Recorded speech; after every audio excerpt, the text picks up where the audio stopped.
12 اتحادا تعود ملكيتهم للجنة البارالمبية الوطنية العراقية، يعمل كل واحد منهم ضمن برنامجه الرياضي من أجل الحصول على النتائج الإيجابية بمشواره.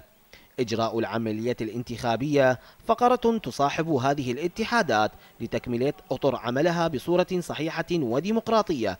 آخر المطاف كانت انتخابات اتحاد التنس الأرضي على الكراسي المتحركة. الهيئة العامة متكاملة ب39 شخصا من أصل 40، ليبدأ بعدها عمل اللجنة المشرفة على الانتخابات بتوزيع قائمة المرشحين على الحضور، الذين عبر كل فرد منهم بحرية لاختيار الشخص المناسب الذي سيمثله ل4 سنين قادمة. وما هو إلا وقت من الزمن حتى اكتملت أوراق الناخبين ليتم فرزها ومعرفة الشخص الذي حصل على أعلى تصويت من قبل هيئته.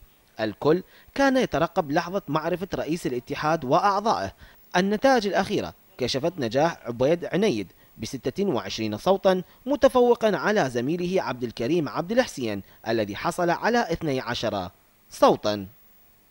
الحقيقة جرت الانتخابات بصورة شفافة جدا، ولا توجد أي ضغوطات الحقيقة على أي شخص من الأشخاص.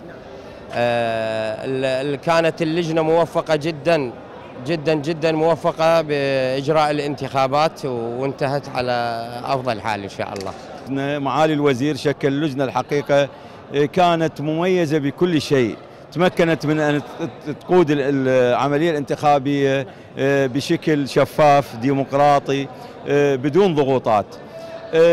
أنا أعلنت من اليوم الأول بأن اللجنة البارالمبية تجدد نفسها. نعم، اللجنة البارالمبية جددت نفسها من خلال العملية الانتخابية، واحنا فرحانين طبعا بهذا الشيء يعني هذا. وحتى انت لو تشوف الجو كله، الجو مرتاحين ومتونسين، ويعني فشي كلش راقي، ويعني وان شاء الله. وهذا طبعا هذا كله يصب في خدمة رياضة المعاقين.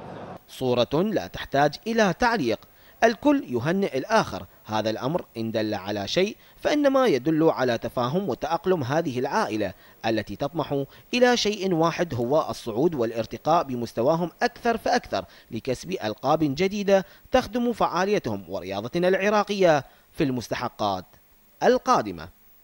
الشفافية والديمقراطية صفتان اتسمتان بانتخابات اتحاد التنس على الكراسي المتحركة، وهذا ما أوصلها إلى بر الأمان الذي كان هو غاية هذه العائلة. زيد غالب، العراقية الرياضية، بغداد.